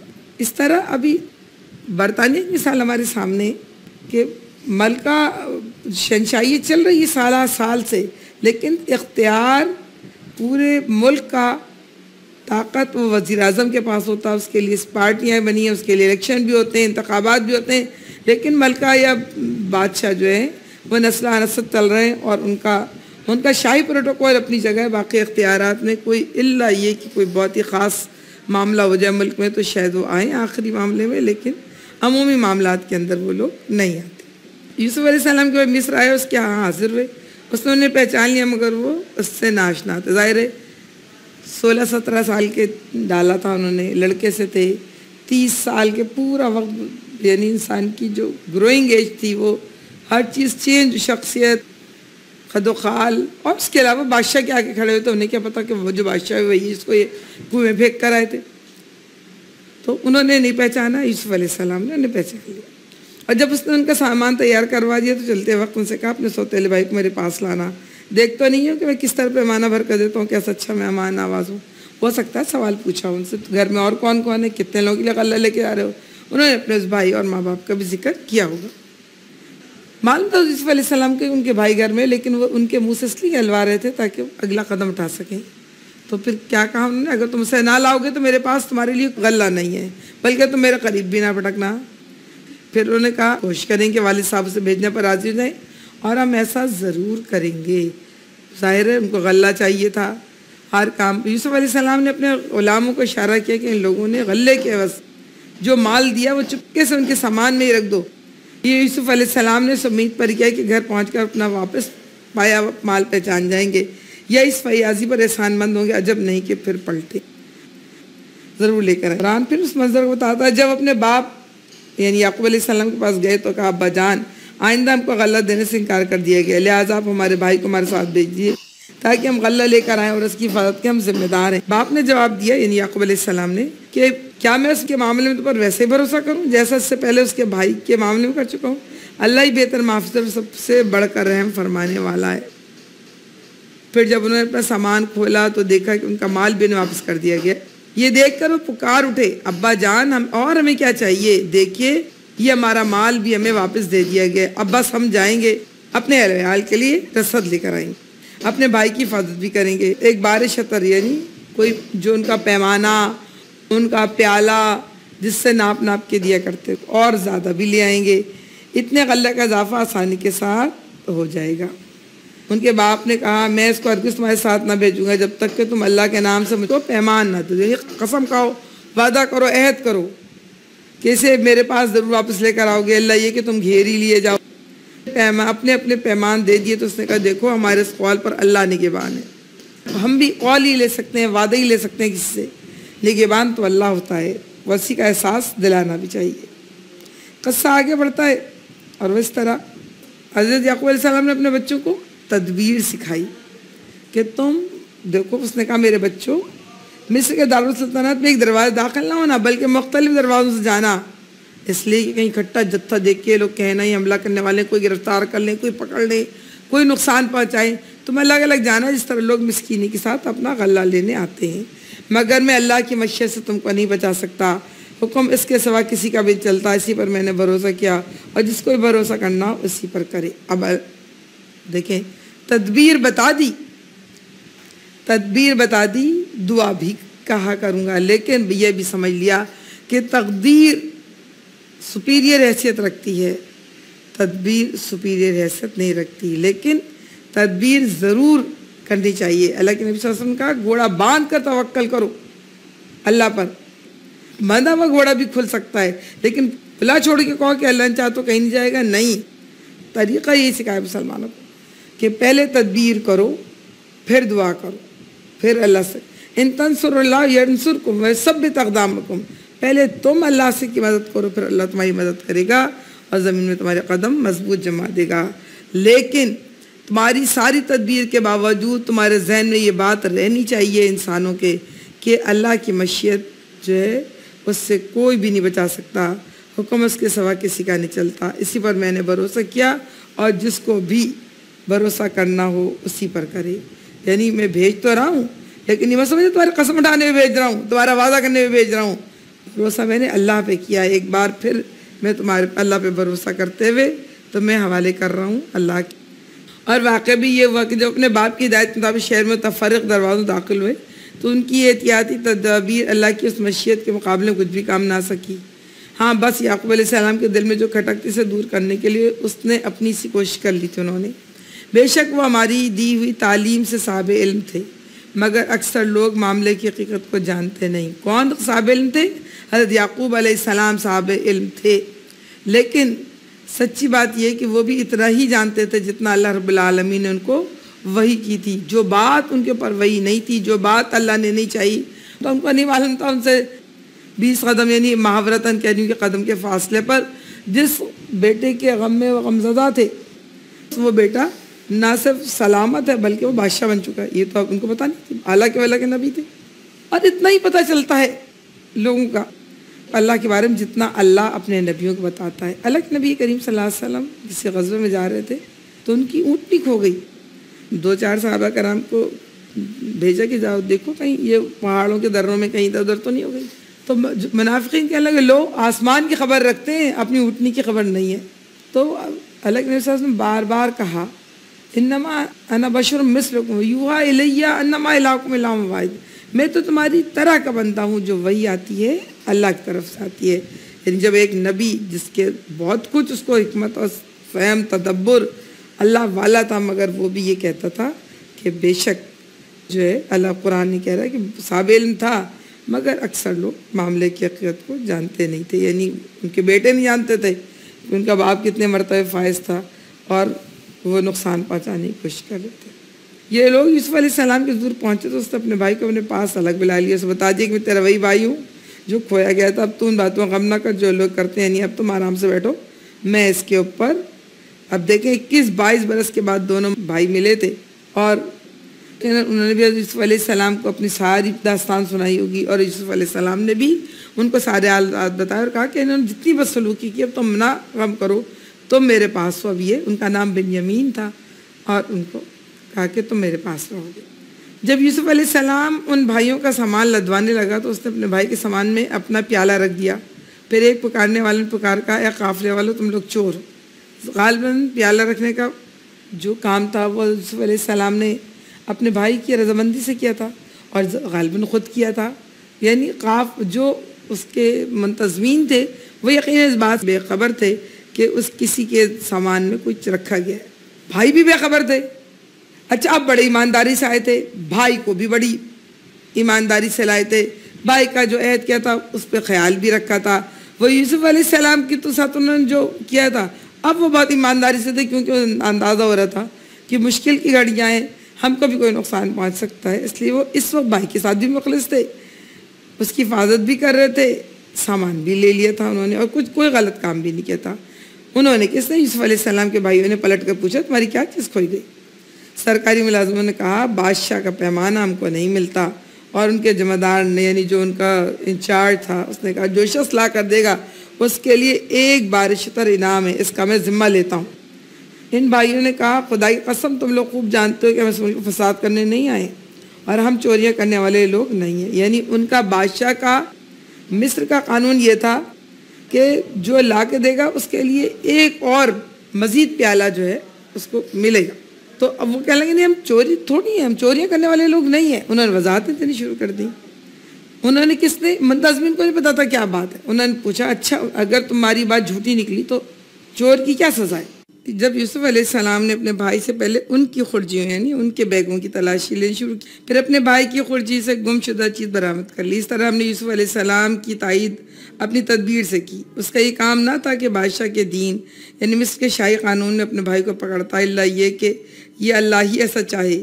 ہم جس کے درجے چاہتے ہیں بلند کر دیتے ہیں، اور ایک رکھنے والا ایسا ہے جو ہر صاحب علم سے اچھا دیکھیں 2-3 باتیں ہیں اس میں. پہلی بات یہ کہ یہ بات بالکل درست ہے کہ یوسف علیہ السلام نے جو پیالہ رکھا تھا یا پیمانہ وہ اپنے بھائی کے رضامندی کے ساتھ ان کے اس بھائی کے سامان میں رکھا تھا. اس کا علم ان کو نہیں تھا، منتظمین کو نہیں تھا. اس کا مطلب ہے اس طریقے سے یا اس تدبیر سے بھائی کو تو روکا جا سکتا تھا، لیکن سزا کس کے مطابق دی جاتی؟ سزا ظاہر ہے اس طرح دی جاتی کہ جو مصر کا قانون موجودہ تھا. حالانکہ انہوں نے قانون تو اس لیے ہاتھ میں لیا تھا کہ اس میں اللہ کا دین قائم کریں گے. پھر یہ کیسے ہو سکتا تھا کہ ایک باطل قانون سے وہ سزا دیتے، اپنے دلواتے بھائی کو؟ یہ ان سے سقم رہ گیا تھا. اللہ رب العالمین نے اپنی رحمت اور تائید سے اس کو دور کیا. وہ اس طرح کہ منتظمین کو تو کچھ پتہ نہیں تھا سیاق و سباق. انہوں نے خود ہی ان قافلے والوں سے پوچھ لیا، کیونکہ وہ آزاد لوگ تھے، دوسرے قبیلے سے آئے تھے، ان پر مصر کا کوئی قانون بہت لاگو بھی نہیں ہوتا تھا. تو انہوں نے خود ہی پوچھ لیا کہ بھئی تمہیں کیا سزا ملے گی، اور انہوں نے وہ جواب بھی دے دیا جو ان کے دین ابراہیمی میں تھی. اور اس طرح اللہ رب العالمین اپنی نبی حضرت یوسف علیہ السلام کی مدد کی. جو شخص اللہ کے راستے میں نکلتا ہے، اللہ کے راستے میں چلتا ہے، اللہ رب العالمین کی اطاعت کرتا ہے، فرمانبرداری کرتا ہے، اس سے بھی غلطیاں ہوتی ہیں، لیکن اللہ رب العالمین اپنی رحمت سے ان غلطیوں کو درست سمت میں ڈال دیتا ہے. یہ اللہ کا قانون ہے، یہ اللہ کا رحم ہے، اور وہاں پر بھی اللہ نے اس کو ڈال دیا. ایک بات. دوسری بات یہاں پہ ایک بات ہے کہ ان کا یہ کام نہ تھا کہ بادشاہ کے دین یعنی مصر شاہی قانون کے مطابق جو ہے نا وہ اس میں فیصلہ کرتے. ٹھیک ہے، تو اس کا مطلب ہے کہ دین جو ہے دین الملک، فی دین الملک کا لفظ ہے یعنی بادشاہ کا دین، طریقہ زندگی، ضابطہ حیات، زندگی گزارنے کے قوانین. تو جو لوگ دین سے مراد صرف رسوم عبادات لیتے ہیں، دین سے مراد صرف عقیدہ لیتے ہیں، دین سے مراد صرف تلاوت قرآن اور نماز اور روزہ لیتے ہیں، ان کو یہ آیت بہت واضح طور پر بتا رہی ہے کہ لفظ دین طریقہ زندگی کا نام ہے، لفظ دین قانون زندگی کا نام ہے، لفظ دین ضابطے حیات کا نام ہے. تو دین الملک کا مطلب ہے مصر کا قانون وہاں پہ چل رہا تھا، اور دین اللہ یا اسلام اس کا مطلب ہے کہ اللہ کا قانون، اللہ کی مرضی چلے گی. تو یہاں پر ایک بہت بڑے ہمارے خیال کی، ہمارے مزاج کی جو عمومی طور پر پوری دنیا میں پایا جاتا ہے. حالانکہ ہم جب ہر سال تراویحاں پڑھتے ہیں، قرآن کی تلاوت کرتے ہیں، تو یہ دین الملک بھی پڑھتے ہیں، جو دین جس سے یہ ظاہر ہوتا ہے کہ دین کا مطلب اپنے آپ کا پورا کے پورا مکمل طور پر اللہ کے حوالے کر دینا. قصہ آگے بڑھتا وہ یوں کہ جب پکڑی گئی اس کی خرجی یا اس کے بیگ سے پیالہ یا پیمانہ، تو بھائیوں نے کہا یہ چوری کرے تو کچھ تعجب کی بات نہیں، اس سے پہلے اس کا بھائی یوسف علیہ السلام بھی چوری کر چکا ہے. آپ ذرا دیکھیں، انہوں نے خود دھکا دیا تھا، وہ دے کر آئے تھے، انہوں نے قتل کی سازش کی تھی، اور پھر اس سے کم پہ دھکا دے کر آ گئے تھے. ان میں سے ان 10 کے 10 بھائیوں کو یہ بات معلوم تھی کہ وہ کنویں میں پھینک کر آئے ہیں، مگر جھوٹ کی اور جھٹائی کی حد دیکھو. ان کو پتا تھا کہ ان کا باپ اسی بات سے ان سے غمزدہ اور ناراض ہے، لیکن ان کی جھوٹ اور جھٹائی کی حد دیکھو کہ انہوں نے کہا کہ یہ چوری کرے تو کوئی تعجب کی بات نہیں، اس سے پہلے اس کا بھائی یوسف علیہ السلام بھی چوری کر چکا ہے. یوسف علیہ السلام ان کی یہ بات سن کر پی گیا، حقیقت ان پر نہ کھولی، بس زیر لب اتنا کہہ کر رہ گیا کہ بڑے ہی برے لوگ، میرے منہ در منہ جو الزام تم لگا رہے ہو اس کی حقیقت اللہ خوب جانتا ہے. بہرحال بھائی روک لیا گیا، یہ واپس چلے گئے، بلکہ اس سے پہلے جانے سے پہلے انہوں نے کہا اے سردار یعنی حضرت یوسف علیہ السلام کو مخاطب کیا، اس کا باپ بہت بوڑھا آدمی، اس کی جگہ آپ ہم میں سے کسی کو رکھ لیجئے، ہم آپ کو بڑا ہی نیک نفس انسان پاتے ہیں۔ یوسف علیہ السلام نے کہا پناہ خدا، تمہارے دوسرے کسی شخص کو ہم کیسے رکھ سکتے ہیں جس کے پاس ہم نے اپنا مال پایا ہے، اس کو چھوڑ کر ہم دوسرے کو رکھیں تو ہم ظالم ہوں گے۔ ظاہر ہے یوسف علیہ السلام پہلے طے کر چکے تھے اور انہوں نے اپنے بھائی کو روک لیا اور ان کو بھیج دیا۔ جب ہم یوسف علیہ السلام سے مایوس ہو گئے تو ایک گوشے میں جا کر آپس میں مشورہ کرنے لگے۔ ان میں جو سب سے بڑا تھا وہ بولا تم جانتے نہیں کہ تمہارے والد تم سے خدا کے نام پر کیا عہد و پیمان لے چکے ہیں، اور اس سے پہلے یوسف علیہ السلام کے معاملے میں جو زیادتی تم کر چکے وہ بھی تم کو معلوم ہے۔ اب تو میں یہاں سے ہرگز نہ جاؤں گا جب تک کہ میرے والد مجھے اجازت نہ دیں، یا پھر اللہ ہی میرے حق میں کوئی فیصلہ فرما دے کہ وہ سب سے بہتر فیصلہ کرنے والا ہے۔ تھے تو وہ ابراہیم علیہ السلام کے خانوادے سے، تھے تو وہ یعقوب علیہ السلام کی اولادیں۔ بہرحال اسلام، ایمان اور اللہ کا ڈر کہیں تو کبھی غالب آتا ہی تھا، بے شک وہ بڑے بیٹے پر آیا۔ تم جا کر اپنے والد سے کہو ابا جان آپ کی، یعنی بڑے بیٹے نے کہا میں تو نہیں جاؤں گا، تم لوگ جاؤ، آپ کے صاحبزادے نے چوری کی ہے، ہم نے اسے چوری کرتے نہیں دیکھا، جو کچھ ہمیں معلوم ہے بس وہی ہم بیان کر رہے ہیں، غیب کی نگہبانی تو ہم نہ کر سکتے تھے۔ آپ اس بستی کے لوگوں سے پوچھ لیجیے جہاں ہم تھے، اس قافلے سے دریافت کر لیجیے جس کے ساتھ ہم آئے ہیں، ہم اپنے بیان میں بالکل سچے ہیں۔ اچھا اب یہاں ساری باتیں بالکل درست ہیں، نہ انہوں نے اس کو پھنسایا تھا، نہ وہ اس کو چوری کروانا چاہتے تھے، نہ اس کو وہ چھوڑنا چاہتے تھے۔ جا کے بتایا اپنے ابا کو ساری باتیں۔ باپ نے یہ داستان سن کر کہا دراصل تمہارے نفس نے تمہارے لیے ایک اور بڑی بات کو سہل بنا دیا، یعنی تم اگر یوسف علیہ السلام کو کچھ ضائع کر کے آ گئے تو کیوں تم لوگ بے شعر ہو چکے ہو، تو تمہارے لیے جب تک انسان اپنے نفس کا کہنا نہ مانے تو اس کے آسان نہیں ہوتا دوسرے کو نقصان پہنچانا۔ تو کیونکہ یعقوب علیہ السلام، حضرت یعقوب علیہ السلام ان کے تمام کاموں کو دیکھتے چلے آئے تھے انداز زندگی کو، اس لیے انہوں نے سمجھا کہ یہ ان کا ایک اور کارنامہ ہے۔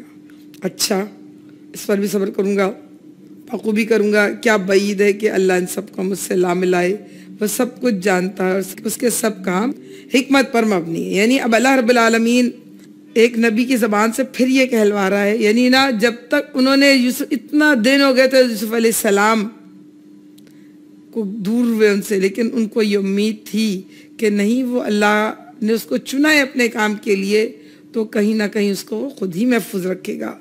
اب وہ کہہ رہا ہے کہ میں سب کو، یعنی چھوٹے بیٹے بن یمین کے بھی اور یوسف علیہ السلام کے بھی، ان سے مل جانے کے لیے ہم پر امید تھے، اور وہ اللہ سے، بیٹوں سے نہیں اللہ سے پر امید تھے کہ اللہ انہیں لگا دے گا۔ ہم دنیا میں جو کام کرتے ہیں اگر ہمارا بھروسہ اللہ پر ہو، ہمارا قدرت طاقت اللہ پر ہو، تو ایسی انہونیاں ہوتی ہیں جو دنیا میں کوئی اس کا نعم بدل بھی نہیں ہے۔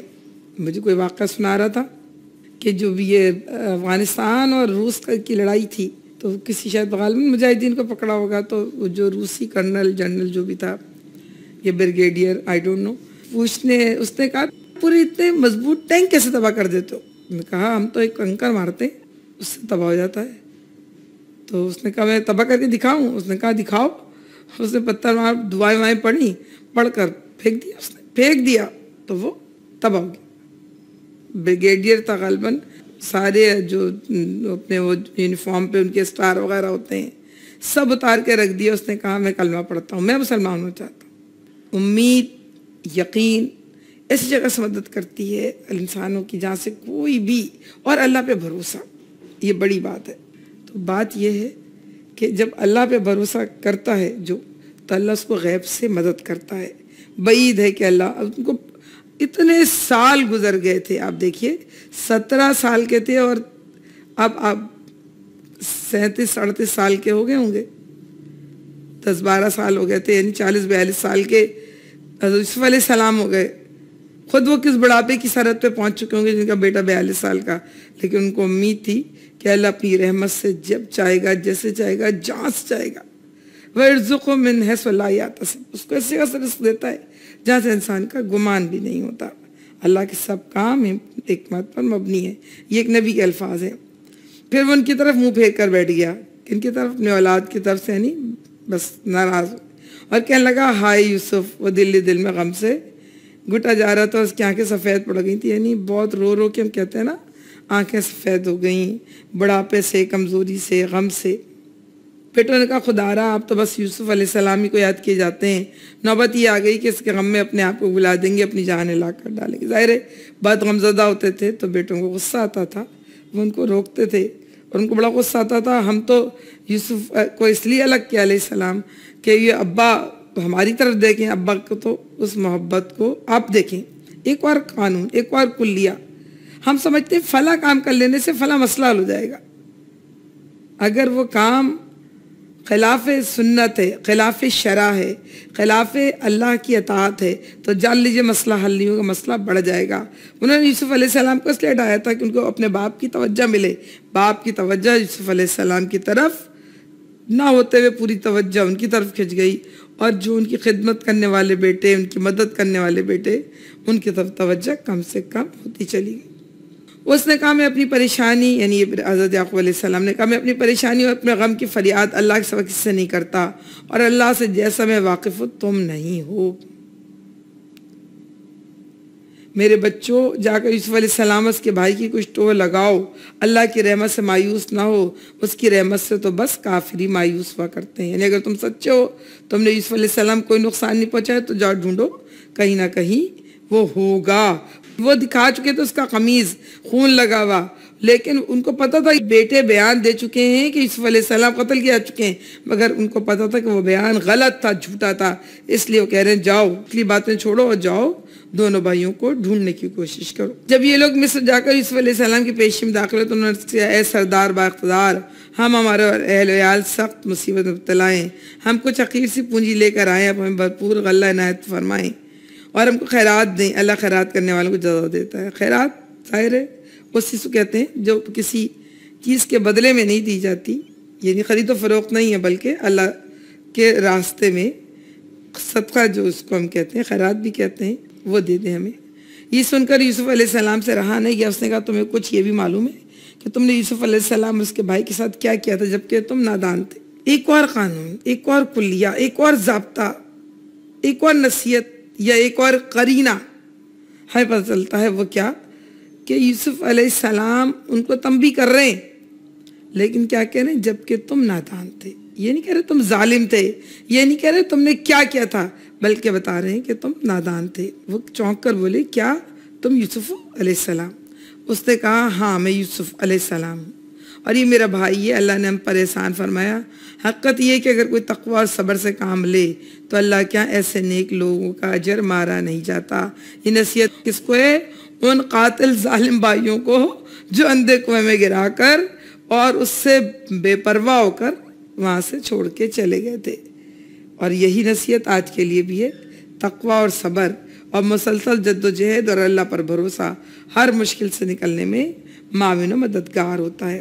اسی لیے جب کوئی چیز کوئی گم ہو جاتا ہے تو لوگ سورہ یوسف پڑھتے ہیں، اللہ رب العالمین اپنی رحمت سے ان کو واپس بھی لے آتے ہیں۔ بہت سے لوگوں کے اندر اس کی یقین راست ہے اور بالکل صحیح بات ہے کہ جب یوسف علیہ السلام اپنے والد کے پاس پہنچے دوبارہ تو باقی بیٹے بھی اللہ خیر سے ان کو ان کے والدین سے ملائے، آزمائش سے بچائے۔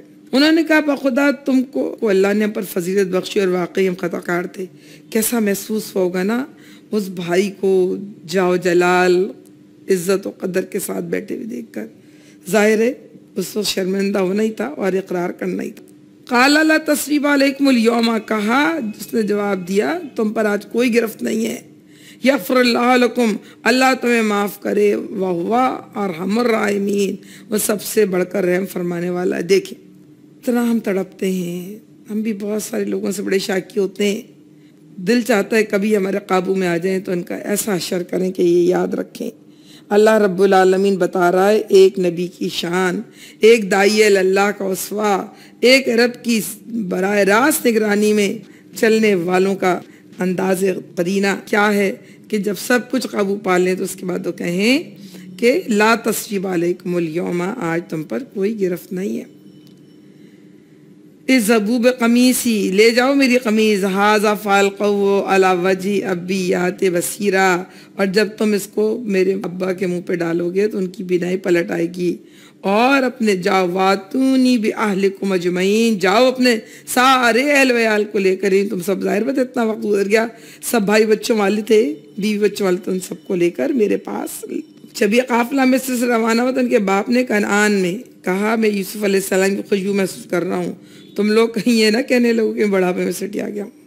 حیرت کی بات ہے کہ جب وہ قمیض لے کے چلے تو خوشبو پہنچ گئی، ان کے دل نے گواہی دے دی، لیکن جب تک اللہ کا حکم نہیں تھا تو گواہی ان کے دل نے نہیں دی تھی کہ کہاں پر موجود ہیں، اور خوشبو ان کو یوسف علیہ السلام کی نہیں آئی تھی۔ تو اللہ رب العالمین جس سے جہاں جو جتنا کام لیتا ہے اتنی ہی وہ علم جانتا ہے، اتنی ہی وہ بات جانتا ہے۔ وہ فرشتوں یا انسان، جو چیز اللہ جس انسان کو نہ دے وہ دنیا کی کوئی طاقت مل کر اسے نہیں دے سکتی، ورنہ کچھ دے سکتا ہے ورنہ کوئی چھین سکتا ہے۔ گھر کے لوگ بولے خدا کی قسم آپ ابھی تک اپنے سی پرانے خط میں پڑے ہوئے، یعنی بھائی تو آ رہے تھے، باقی جو گھر میں پوتے پوتیاں نواسے جو بھی رہے ہوں گے باقی اہل خانہ، وہ بڑے حیران ہوئے۔ کیسی بات ہے کہ یوسف علیہ السلام کے علاوہ کوئی اپنے والد کا قدر شناس نہیں تھا، وہ اب تک ان کو سمجھ رہے تھے یہ بڑھاپے کی وجہ سے سٹیا گئے ہیں۔ حضرت یوسف علیہ السلام تھے جنہیں پتا تھا، جنہوں نے جیل کے اندر بھی دعوت دیتے ہوئے کہا کہ ہم اپنے بزرگوں کے پیروکار ہیں، اور پھر جب خوشخبری لانے والا آیا تو اس نے یوسف علیہ السلام کا قمیض یعقوب علیہ السلام کے منہ پر ڈال دیا، یا کہے کس کی بینائی اوت کر آئی، یعنی واپس آئی۔ تب اس نے کہا میں تم سے کہتا نہ تھا، میں اللہ کی طرف سے وہ کچھ جانتا ہوں جو تم نہیں جانتے۔ سب بول اٹھے ابا جان آپ ہمارے گناہوں کی بخشش کے لیے دعا کریں، ہم واقعی خطا کار تھے۔ دیکھیں پھر اس کے بعد انہوں نے اپنے والد سے بھی معافی مانگ لی، کیونکہ ان کو اندازہ ہو گیا کہ انہوں نے جو کر لیا اللہ نے جس کو بچانا تھا بچا لیا، جس کو بلند درجہ دینا تھا دے دیا۔ اس نے کہا نہیں، حضرت یعقوب علیہ السلام نے کہا میں اپنے رب سے تمہارے لیے معافی کی درخواست کروں گا، بڑا معاف کرنے والا رحیم ہے۔ اب ایک داعی اللہ کا، ایک اللہ کے نبی کا جواب غصے والا نہیں، انتقام والا نہیں کیا، بلکہ کیا کہ میں اپنے رب سے تمہارے لیے معافی کی درخواست کروں گا، وہ بڑا معاف کرنے والا اور رحیم ہے۔ پھر جب یہ لوگ یوسف علیہ السلام کے پاس پہنچے تو اس نے اپنے والدین کو اپنے ساتھ بٹھا لیا، اپنے سب کنبے والوں سے کہا چلو اب شہر میں چلو، اللہ نے چاہا تو امن چین سے رہو گے۔ کہتے ہیں کہ بڑی پوری تزگ و احتشام کے ساتھ ان کا باہر نکل کے شہر سے استقبال کیا، اور بڑی ظاہر ہے جب بھی کوئی بڑے لوگ آتے ہیں اور بادشاہ جیسا چاہتا ہے ویسا استقبال کرتا ہے، ویسی داغ بٹھاتا ہے۔ یہ اس کے والدین اور بہن بھائی اور ان کے بچے خاندان آ رہا تھا، تو جب بادشاہ خود آگے بڑھ کے استقبال کے لیے تو پورے ملک میں جشن منایا گیا، ان کے لیے خوشیاں منائی۔ شہر میں داخل ہونے کے بعد اس نے اپنے والدین کو اٹھا کر اپنے پاس تخت پر بٹھایا، یعنی اپنے تخت شاہی پہ بٹھایا۔ سب اس کے آگے بے اختیار سجدے میں جھک گئے، یعنی جھک گئے سجدے میں جھک گئے، یعنی سجدہ تعظیمی، یعنی آداب جو جھک کے بجا لاتے تھے۔ اس سے مراد وہ سجدہ نہیں جو زمین پر ٹیک کے کیا جائے گا، آپ پیشانی ٹیک کر۔ یوسف علیہ السلام نے کہا ابا جان یہ تعبیر ہے میرے اس خواب کی جو میں نے پہلے دیکھا تھا، میرے رب نے اسے حقیقت بنا دیا، اس کا احسان ہے کہ اس نے مجھے قید خانے سے نکالا اور آپ لوگوں کو صحرا سے لا کر مجھ سے ملایا۔ حالانکہ شیطان میرے اور میرے بھائیوں کے درمیان فساد ڈال چکا تھا، واقعہ یہ ہے کہ میرا رب غیر محسوس تدبیروں سے اپنی مشیت پوری کرتا ہے، بے شک وہ علیم اور حکیم ہے۔ ویسے وہ کیسے جاتے عزیز مصر کے پاس، کیسے ان کو بادشاہ اپنی بادشاہی میں شریک ہوتا؟ تدبیر کرنے والوں نے کنویں میں ڈالا، اللہ کا حکم تھا وہ، اور اللہ نے ان کو وہیں سے بتایا۔ اور سب سے بڑی بات یہ کہ جب وہ مشکل میں تھے اور اس کے بعد جب مشکل سے نکال دیا تو کہا کہ دیکھیں کہ اللہ کا کام تھا، آپ کو صحرا سے لا کے ملایا، مجھے قید خانے سے نکالا، اور جو ان کے بھائیوں نے جو کچھ کیا تھا اس کو یہ نہیں کہا کہ یہ ظالم تھے، کچھ نہیں کہا، بلکہ کہا کہ شیطان میرے اور میرے بھائیوں کے درمیان فساد ڈلوا چکا تھا۔ اب بھی اپنے بھائیوں کو کچھ نہیں کہا، اور یہ کہا کہ شیطان ہے جو فساد ڈلواتا ہے۔ شیطان ہمیشہ ہر وقت ہر گھڑی کوئی نہ کوئی اس تدبیر میں رہتا ہے کہ کسی نہ کسی طرح انسان نقصان اٹھا لے۔ اے میرے رب تو نے مجھے حکمت بخشی اور مجھے باتوں کی تہ تک پہنچنا سکھایا۔ باتوں کی تہ تک پہنچنا سکھانا ہی دراصل حکمت ہے، دراصل حکم ہے۔ زمین و آسمان کے بنانے والے تو ہی دنیا اور آخرت میں میرا سرپرست ہے۔ انسان کو جتنی بھی نیکی مل جائے، انسان کو جتنی بھی قدرت مل جائے، انسان کو جتنی بھی طاقت مل جائے، جب تک وہ رب کا کر گزار رہے گا. لازیدنکم، اللہ قرآن کہتا ہے پھر ہم تو مزید نوازیں گے. اور جب وہ ناشکر ہو جاتا ہے تو اللہ اس سے واپس لے لیتا ہے.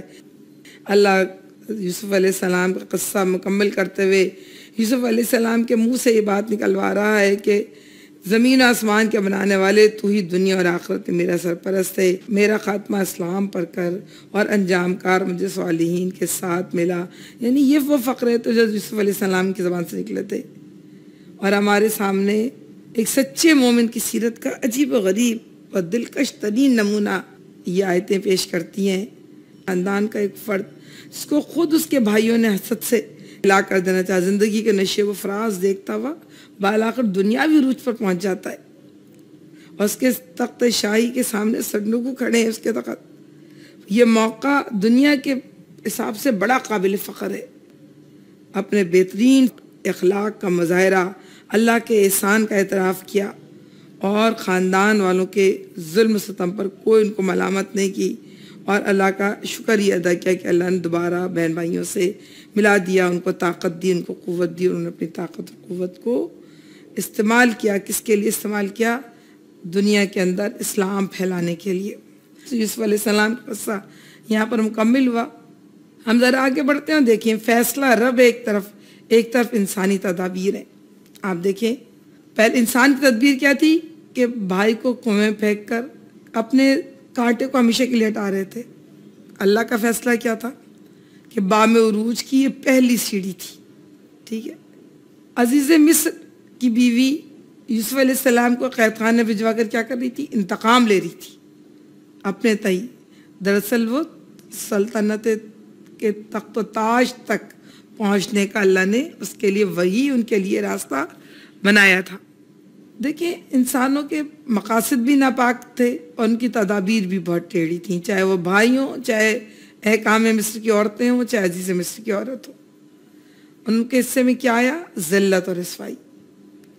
اس کے مقابلے میں یعقوب علیہ السلام ہو اور یوسف علیہ السلام ہو، وہ اللہ پہ بھروسہ کرنے والے لوگ تھے. انہوں نے اپنے تمام معاملات کو اللہ کے سپرد کر دیا تھا. ان کو کیا ملا؟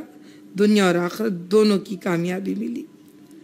تھوڑا سا تجزیہ اس قصے کو محمد رسول اللہ صلی اللہ علیہ وسلم سے بھی ملائیے. حضرت یوسف علیہ السلام کو کیا کیا تھا؟ جلاوطنی کی زندگی انہوں نے گزاری تھی، کیونکہ وہ ان کو کنویں پھینک رہے تھے. محمد رسول اللہ صلی اللہ علیہ وسلم نے جلاوطنی کی زندگی گزاری. یوسف علیہ السلام کو عروج ملا، اقتدار ملا، دنیا پر حکمرانی کی. محمد رسول اللہ صلی اللہ علیہ وسلم کو بھی مدینے کی ریاست، عروج، اقتدار، طاقت سب ملی. حضرت یوسف علیہ السلام زندگی کا بنیادی مقصد لوگوں کو اللہ کی دعوت کی طرف بلانا تھا. محمد رسول اللہ صلی اللہ علیہ وسلم کی بھی زندگی کا مقصد لوگوں کو اللہ کی دعوت کی طرف بلانا تھا. لا تثریب علیکم الیوم حضرت یوسف علیہ السلام نے کہا تھا. اور جب فتح مکہ کے موقع پر اہل قریش کھڑے ہوئے تھے اور اللہ کے نبی صلی اللہ علیہ وسلم نے پوچھا تمہیں معلوم ہے تمہارے ساتھ کیا سلوک کروں گا؟ تو ان کا عقیل کریم، آپ بہترین بھائی ہیں. تو ان کا جاؤ، میں یوسف علیہ السلام کے طریقے پہ تم سے بھی کہتا ہوں کہ لا تثریب علیکم الیوم، جاؤ آج تم پر کوئی گرفت نہیں ہے، تمہیں معاف کر دیا.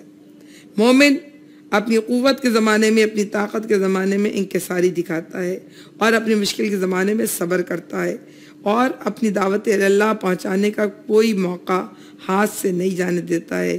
اپنے دعوت اللہ پہنچانے کے لیے وہ وقت کا، وہ لب و لہجے کا اور ان کے انداز بیاں کا صحیح انتخاب کرتا ہے، اور اپنے رب کی رحمت سے کبھی نا امید نہیں ہوتا.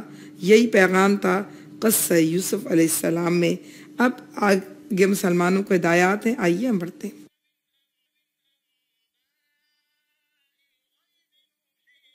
رب العالمین نے ان آیات میں نصیحت کی ہے تمام انسانوں کے لیے کہ اے محمد صلی اللہ علیہ وسلم، یہ قصہ غیب کی خبروں میں سے جو ہم تمہیں پرواہی کر رہے ہیں. سب سے پہلی بات یہ کہ جو کہتے تھے محمد صلی اللہ علیہ وسلم سے قصہ پوچھے اس لیے تھا، انہوں نے اس لیے پوچھا تھا کہ ان کا خیال تھا کہ وہ نہیں بتا سکیں گے، اور ہم کہہ دیں گے کہ ان کو یہ اللہ کے نبی ہوتے تو ان کو پتہ. اللہ نے نہ صرف یہ بتایا کہ قصہ یوسف علیہ السلام ہے کیا، یہ بھی بتایا کہ ان کے نبی موسیٰ علیہ السلام پہلے نبی نہیں تھے، ان کے پہلے نبی حضرت یوسف علیہ السلام تھے. پھر یہ بھی بتایا کہ حضرت یوسف علیہ السلام اور محمد صلی اللہ علیہ وسلم کے معاملات بالکل ایک سے ہیں. یہی بتایا اللہ نے کہ جب بھائیوں نے سازش کی تھی اتفاق کر کے تو تم موجود نہیں تھے. اپنے نبی محمد صلی اللہ علیہ وسلم کہہ رہا ہے کہ تم کتنا ہی چاہو ان میں سے اکثر لوگ جو ہیں وہ مان کر دینے والے نہیں ہیں. اس لیے ان کی درمی کا ہے کہ ساری نبوت کی ہر وقت آزمائش کرتے تھے. کبھی کوئی سوال پوچھتے ہیں, کبھی کوئی جواب پوچھتے ہیں, کبھی کس طرح ٹون کرتے ہیں, کس طرح تنگ کرتے ہیں. تو دراصل وہ یہ نہیں چاہتے اپنے عیاشیاں چھوڑنے. یرید الانسان لیفجر اماما, انسان چاہتا ہے کہ بدعمالیاں کرے. اصل میں مان اس لیے نہیں رہے کہ یہ بدعمالیاں کرنا چاہتے, حالانکہ تم اس خدمت پر ان سے کوئی اجر نہیں لیتے. یہ تو ایک نصیحت ہے جو دنیا والوں کے لیے عام ہے. تو اللہ رب العالمین یہ بتا رہا ہے کہ یہ نصیحت تھی تمام دنیا والوں کے لیے. پھر اللہ رب العالمین اس کے بعد ہی کہتا ہے کہ زمین اور آسمان میں کتنی نشانیاں جن پہ سے یہ لوگ گزرتے ہیں, ذرا توجہ نہیں کرتے. یوسف علیہ السلام کا قصہ پوچھنے والوں نے اس لیے نہیں پوچھا تھا کہ اب وہ یوسف علیہ السلام کی طرح پاک باز ہو جائیں گے, اب وہ یوسف علیہ السلام کی طرح بے حیائی کے مقابلے میں کھڑے ہو جائیں گے, حضرت یوسف علیہ السلام کی طرح دنیا کی ہر چیز چھوڑ دیں گے, مگر وہ جو ہے اپنے رب کی اطاعت نہیں چھوڑیں گے, اس کو پکڑ لیں گے, اور حضرت یوسف علیہ السلام کی طرح اپنے بدترین دشمنوں کو بھی معاف کر دیں گے. یہ نہیں سوچا تھا انہوں نے, نہ یہ سوچنا چاہتے تھے نہ کرنا چاہتے تھے. کیوں کہ زمین آسمان کی پتہ نہیں کتنی نشانیاں ہیں. وہ دن رات گزارا کرتے تھے وہاں پہ. جو قافلہ تجارت جایا کرتے تھے تو قوم لوط کا مقام بھی وہیں, اصحاب مدین کا مقام بھی وہیں موجود تھا, اور قوم سمود اور قوم عاد کا مقام بھی وہیں موجود تھا. تو وہ علاقہ صدوم جو جس بحر مردار کہتے ہیں اس کے اندر غرق, وہ بھی چلتے پھرتے نظر آتا تھا. راستے چھپے تھے, نہ نشانیاں چھپی ہوئی تھیں. وہ پہاڑ, آسمان, زمین, ان سب سے فائدہ اٹھاتے تھے, توجہ نہیں کرتے. ان میں سے اکثر لوگ اللہ کو مانتے مگر اس طرح کہ اس کے ساتھ دوسروں کو شریک ٹھہراتے. اہل قریش سارے بتوں کو شریک ٹھہراتے تھے. وقالت الیہود عزیر ابن اللہ وقالت النصارى مسیح ابن اللہ. یہودی عزیر علیہ السلام کو اللہ کا بیٹا بناتے تھے, اور عیسائی جو ہے عیسیٰ علیہ السلام کو اللہ کا بیٹا بناتے تھے. خود بھی کہتے تھے آباؤ, اللہ ان سے محبت کرتا ہے, وہ اللہ کے بیٹے, یعنی اپنے آپ کو بھی کہتے تھے اللہ ان کو کوئی نقصان نہیں پہنچائے گا. اب اللہ سوال کر رہا ہے کہ ان لوگوں سے پوچھو جو لوگ تم سے روزانہ ایک نیا قصہ پوچھنے چلے آتے ہیں, وہ کیا یہ مطمئن ہے کہ خدا کے عذاب کی کوئی بلا انہیں دبوچ نہ لے گی؟ دیکھیں اصحاب کہف کون تھے, قصہ ذوالقرنین کیا ہے, اور خضر علیہ السلام کا کیا ہے, سب سوال وہ روزانہ کوئی نہ کوئی سوال پوچھنے آ جایا کرتا. تو اللہ کہہ رہا ہے کیا یہ مطمئن نہیں کہ خدا کے عذاب کی کوئی بلا انہیں دبوچ نہ لے گی, یا بے خبری میں قیامت کی گھڑی اچانک ان پر نہ آ جائے گی. دیکھیں سورہ اعراف کے اندر بہت وضاحت سے موجود ہے کہ ان کو بے شمار عذاب دیے تھے اللہ نے, لیکن وہ ہر عذاب پہ وہ کہتے تھے لئن کشفت عنا, اگر ہم پر سے ہٹا دے تو اب ہم تجھ پر ایمان لے آئیں گے. اچھا یہی بات اہل قریش کہتے تھے جب ان کے پر بھی قید کا اور اس کا عذاب آیا تھا. وہ کہتے تھے کہ اگر دعا کرو اپنے اللہ سے, اگر یہ عذاب ہم پہ ٹل جائیں تو آپ کی بات مان لیں گے. اللہ کہہ رہا ہے روزانہ عذاب دیکھتے ہیں, روز پکڑ دیکھتے ہیں. الذین یفتنون کل عام مرۃ و مرتین, ہر سال میں ایک یا دو مرتبہ یہ لوگ آزمائش مبتلا کیے جاتے ہیں. ثم لا یتوبون ولا یذکرون, نہ وہ توبہ کرتے ہیں, نہ وہ تزکیہ کرتے ہیں, نہ ذکر کی طرف پلٹ کر آتے ہیں. آپ دیکھیں ہم بھی اپنی زندگی کے اندر ہر گھڑی کوئی نہ کوئی نشانی دیکھ لیتے ہیں. کبھی سونامی کا عذاب ہوتا ہے, کبھی کشمیر اور بالا کوٹ کا وہ زلزلہ ہوتا ہے جس میں لوگ زمین میں دھس جاتے ہیں, کبھی روزانہ خبر آتی ہے کہ فلاں جگہ سے طوفان چل رہا ہے پھر آگے پلٹ جاتا ہے. ہم کس کا انتظار کر رہے ہیں, کس بات سے ہے, کس بات کی طرف ہم متوجہ ہیں یا ہونا چاہیے ہمیں. تو مجھ سے صاف کہہ دو کہ میرا راستہ تو یہ ہے کہ میں اللہ کی طرف بلاتا ہوں. میں خود بھی پوری روشنی میں اپنا راستہ دیکھ رہا ہوں, میرے ساتھی بھی. اللہ پاک ہے, شرک کرنے والوں سے میرا کوئی واسطہ نہیں ہے, یعنی محمد رسول اللہ صلی اللہ علیہ وسلم. تم کہہ دو لوگوں کو کہ اللہ کی طرف میں بلاتا ہوں, اس کے علاوہ کوئی بات نہیں کرتا, اور ان نقائص سے, کمزوریوں سے اللہ بھی بالاتر ہے, اللہ کے فرشتے بھی, اور اللہ کا نبی بھی. جو وہ الزام اللہ کے ساتھ لگاتے ہیں کہ کسی کو شریک ٹھہرا لیتے ہیں, فرشتوں پہ کہتے ہیں ان کے اللہ کی بیٹیاں ہیں, محمد صلی اللہ علیہ وسلم کہتے ہیں کوئی آ کر ان کو سکھا جاتا ہے. اللہ کہہ رہا ہے کہو کہ میں اپنا راستہ دیکھ رہا ہوں, میرے ساتھی بھی اللہ پاک ہے, شرک کرنے والوں سے میرا کوئی واسطہ نہیں ہے.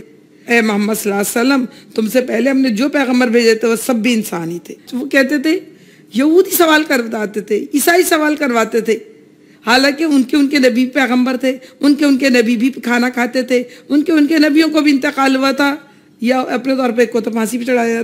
تو پھر کہہ رہے ہیں کیا وہ زمین پر چلے پھرے نہیں تھے؟ ان کو پتہ چل جاتا کہ ان قوموں کا انجام انہیں نظر نہ آیا جو ان سے پہلے گزر چکی ہیں۔ یقیناً آخرت کا گھر ان لوگوں کے لیے زیادہ بہتر ہے جنہوں نے پیغمبر کی بات مان کر تقوی کی روش اختیار کی۔ اب بھی تم لوگ نہ سمجھو گے تو پھر کب سمجھو گے؟ ایک اتنے بڑے مضمون کو اللہ رب العالمین نے 2-3 جملوں میں سمیٹ دیا۔ اگر یہ بہت کوئی تفصیلی عبارت ہوئی تو یوں کہا جا سکتا تھا کہ لوگ تمہاری بات طرف سے توجہ نہیں کرتے کہ جو شخص کل ان کے شہر میں پیدا ہوا، انہی کے درمیان بچے سے جوان ہوا، بوڑھا ہوا، درمیان وہ کہہ رہا آج نبی ہو گئے۔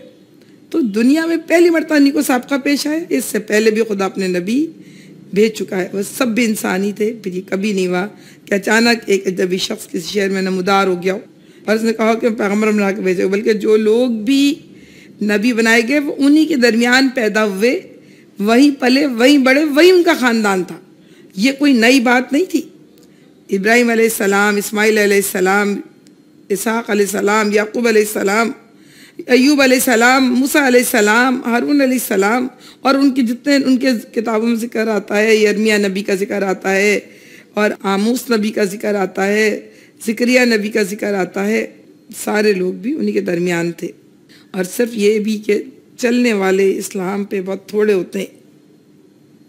حضرت عمر رضی اللہ تعالیٰ عنہ کا غالب زمانہ تھا تو ایک بدو دعا مانگ رہا تھا کہ اے اللہ مجھے تھوڑے لوگ میں شامل کر لے، تو انہوں نے درہ اٹھایا، اس کو مارا کہ کیا بولتا ہے، دنیا میں اسلام پھیل رہا ہے۔ کہا یا امیر المومنین آپ کو نہیں پتا، اللہ کے نبی صلی اللہ علیہ وسلم نے فرمایا اسلام پہ چلنے والے تھوڑے ہوں گے۔ جب اسلام پہ چلنے والے تھوڑے ہیں تو مجھے اور آپ کو اپنا سبق یاد رکھنا چاہیے، اپنا کردار یاد رکھنا چاہیے، اپنا مقام دیکھتے رہنا چاہیے کہ میں تھوڑے لوگوں میں شامل ہوں بھی کہ نہیں۔ پہلے پیغمبروں کے ساتھ بھی یہی ہوتا رہا کہ وہ مدتوں نصیحت کرتے رہے اور لوگوں نے سن کر نہ دیا، یہاں تک کہ جب پیغمبر نوح علیہ السلام نے 950 سال قرآن کہتا ہے رب انی دعوت قومی لیلا و نہارا، اے میرے رب میں ان کو رات دن پکارا اور میں نے ان کو زور زور سمجھایا، چپکی چپکی سمجھایا۔ فَقُلْتُ اسْتَغْفِرُوا رَبَّكُمْ إِنَّهُ كَانَ غَفَّارًا، تم سب رب سے مغفرت چاہو تو رب مہربان ہو جائے گا۔ باقی تمام نبیوں نے بھی اللہ کی دعوت پہنچائی اور ہر طریقے سے پہنچائی، مگر بات یہ تھی کہ جب وہ جھٹلا دیا انہوں نے تو پھر اللہ کا عذاب بھی آیا۔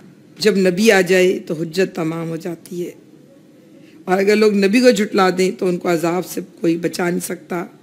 بس بات یہی ہے کہ یوسف علیہ السلام کی قوم، کیونکہ ان کو موقع مل گیا تھا اور وہ انہوں نے دعوت اسلام پھیلائی تھی اور لوگوں نے ان کی اطاعت قبول کی تھی، کہ اس لیے وہ قوم بچ گئی۔